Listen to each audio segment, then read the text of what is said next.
Hi guys! Welcome! Today's video guys, nagluluto ako ng dinner. Mamaya lang ako guys gagawa ng kanin, maaga pa kasi ito yung ulam ng alaga ko. Ayan, chicken, nilagyan ko ng pusa at saka patatas.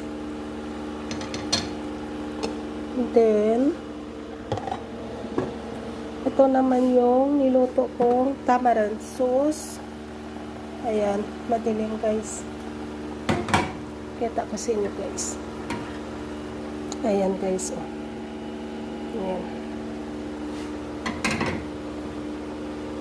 And ito naman yung ulam guys ng tatay. Ulo ng salmon. Nilagyan ko rin ng tamarind. Ayan siya guys.